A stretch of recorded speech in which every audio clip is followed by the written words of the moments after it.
Hi, this is Faye and Erskine. Hi. Welcome back to our series, Secrets to a Lasting Relationship. This is part 3. Okay, part 1 we told you how we met, part 2 how we got serious. How you came to the Bahamas. Yeah, I should really, how I came to the Bahamas. I should really mention that I nearly didn't make it to the Bahamas because I'd emigrated to Canada by ship, then I was there, worked there for a few months as an editorial assistant. And then I caught a Greyhound coach down across the States to Miami and flew into Nassau. But in Miami, I had some time to kill, and I was talking to a scuba diver. I went out on a glass-bottom boat, and he said I should stay in the States, try and get a job. And I said, nope, I'm going to the Bahamas. My destiny was here. You were here. Right. Little did I know.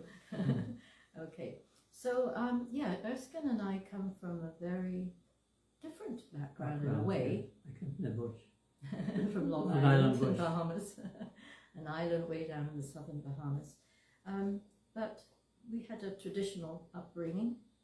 You went to church, Yeah. and your school was a Christian school. Baptized and could Yeah, find. yeah. And I didn't go to church very much. I used to go to Sunday school at a Church of England church if I woke up in time.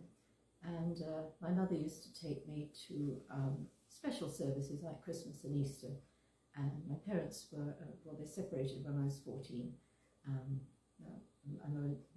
I was a bit estranged from my father for several years, but eventually we made up. And then when I got to Nassau, of course, that's when I met you, and then you went away to England. Then of course I had gone to England for Christmas because I promised my mother I would go back there at Christmas. I didn't say I would go for good. And when I returned a day early on Boxing Day, actually an old boyfriend paged me at the airport, Heathrow Airport, wanted me to fly up to Manchester and marry him instead of coming back to Bahamas, but I missed Erskine so much that I came back. Sent you a telegram. I sent you a telegram, that's right, so I was going back early. And then what happened when I got back? We met you at the airport. You Me and my friend. your friend George had a car, yeah. Met you at the airport, then we came back and Went back to their apartment. yeah. Off, Barbecue. that was off Mackey Street, Right. upstairs, yeah. That was Boxing Day, yeah. So. And that's when I gave you. Well, they discreetly disappeared. Disappeared, You were yeah. sitting on their settee, then you could... I had arranged it. Okay, and then you could carry on. I gave you a box with a present. You opened it and It was a lovely gold chain for my neck with a little pendant that when you spun it, it said, I love you. right. And I was asking her to marry me. then you asked me to marry you, that's right. But you didn't want to give me a ring right away because you said... I wasn't sure you were going to say yes. Yeah. Well, I didn't know what to do because I loved him. I realised that, but I was afraid I would never see my mother or my grandmother again, and then what would they think, me being 5,000 miles away. But then when we were leaving and we were going down the stairs, it came over me that, gosh, I might never get this chance again for lasting happiness.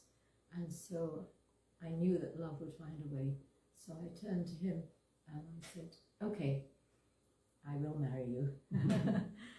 And Happiest day of my life. okay. And so we were unofficially engaged, and we carried on pretty much the same way, except New Year came along, and I had bought a long white dress in England, because here you used to have to wear long dresses when you went anywhere special back in those days. And so me and my band, we were playing at a party opposite Sandy Port on the beach. And where those white townhouses are now. right, yeah. And you came along with long white dress. And the girls, we were all invited, yes, to come. And then after they finished playing, we went over the hill dancing at the various nightclubs. Right. My dress didn't stay white for very long, and they had junkanoo, so there were pieces of junkanoo all over the road. Yeah, right. And maybe a chicken in the bag. Yeah. And so we just went on, and then before I went to England, I had moved with the girls that I was sharing with from Dowsall Street to a little cottage on York Street off. That's right near Mackey Street. Yeah. On Shirley Street, Shirley. That's right. And so, unfortunately, one of the girls had, before I went to England, one of the girls had become engaged to the lead singer, and he'd given her a ring, and then he broke it up, and she gave him the ring back, and she flew to England with me when I flew over, and she was broke, and she was heartbroken, and we were really good friends, and I kind of lost touch with her eventually. Very sorry about that.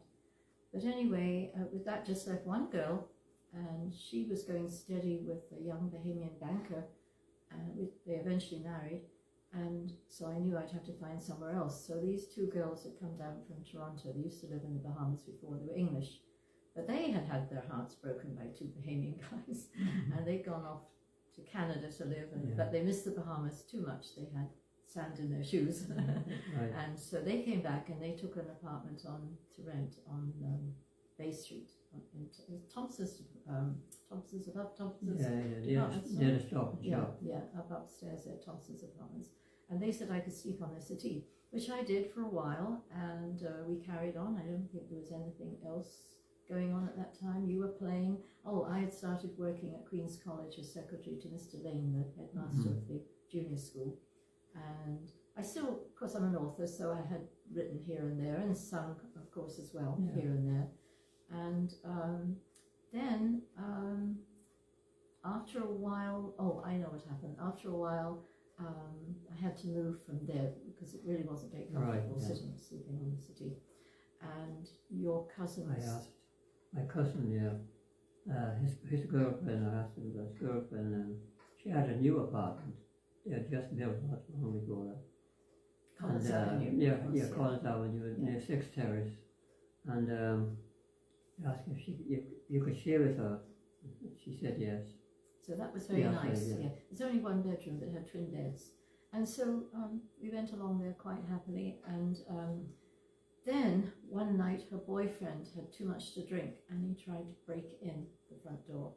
And he bent the lock, and we couldn't get out in the morning. So we had to climb out the window. And she was a bit peculiar anyway, because she used to dress up in disguise and follow him around town, so she was a bit weird. And so I figured I had to move from there. And then your sisters said I could come and stay with them. And they were on Amsterdam Street, near Hawkinson. And they had a 2-bedroom apartment, and there were 2 sisters. There was a cousin. One of the sisters had a little girl, 2 years old.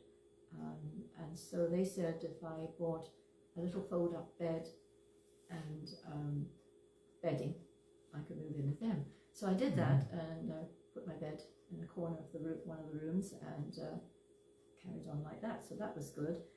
Now, Bahamians love their big Sunday dinners, and they took turnabout to cook this Sunday dinner. And when it came for my turn, well, I had a speciality, which was spaghetti. I had learned that in my first job. Meatballs? No meatballs, just spaghetti sauce. And it was an old colleague of mine that had shown me how to make that.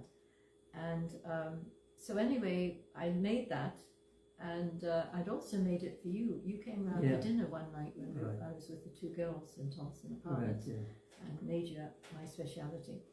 And anyway, your family threw their arms up in despair, and they said, oh no, that wasn't a proper meal. So they rushed around and they got a big Bahamian dinner ready. Peas and rice, fried chicken, potato salad, coleslaw, macaroni and cheese. Yeah. All that. And at the same time, you had moved from your digs into other digs because it was getting a bit full. A bit crowded, And a bit crowded. And so sometimes I used to go down there to see you. It wasn't too far away.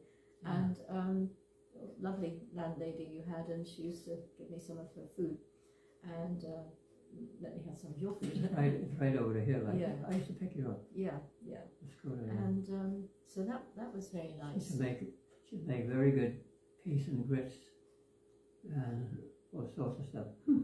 Anyway, you had said that you could give me a ring Valentine's. So when Right, yeah. Valentine's came, well, first of all, I did something very unusual on Valentine's Day. I ordered a red carnation and had it delivered to your work Right, yeah. for you to wear all day. So I don't know if you did wear it. The guys probably teased you, I did think they? I did. I think I did do it. Yeah, okay.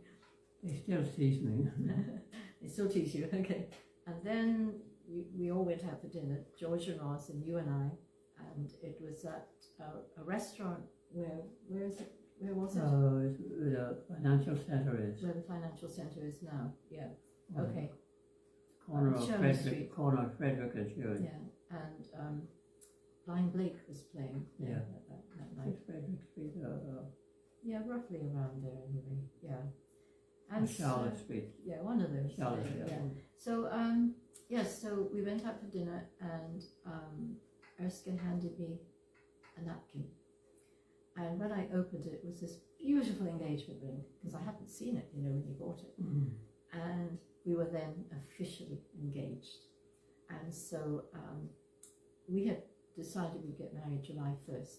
So we went out and had a studio photo taken, which I sent to my mother and my grandmother, and told them I'd met you and that we were getting married. But they would have been very happy when I told them that we had decided we would send their fare for them to come out for the wedding. Right. And I was still estranged from my father, so he couldn't come. And so that was, and then we put an announcement, an engagement announcement in the Tribune, yeah, and then my mother put an engagement announcement in the Express and Echo in Exeter, Devon, Right. yeah. So there we were officially engaged, and what was the next thing we did? And we went along and We Easter, actually, that was Easter. before we did that though, we actually opened a bank account in both of our both names. our names, yeah. And Joint account. it was a joint account, yeah. And this was to save up for our wedding and our honeymoon and bringing Right. my mother and grandmother out. And I guess you probably brought your parents from Long Island Yeah, as well, yeah. for the wedding. And so it was one of these accounts where both of us had to sign on it. But Right. when we got married, we changed it to either or. And we've had a joint account, either or, to sign on it ever since, all these years. And we've never regretted it. It's Like 59 years. yeah. And so the next episode will be, because Erskine said then he wanted me to see the island where he was born and brought up, Long Island, and Go crabbing and so on, fishing. do all that sort of thing. And so the next episode will be all about that, about our engagement and how we went down there and celebrated our engagement. Right. And so please follow and share, and so that you won't miss an episode. And hope you enjoyed this little chat. And thank you for listening. Thank you for watching and listening.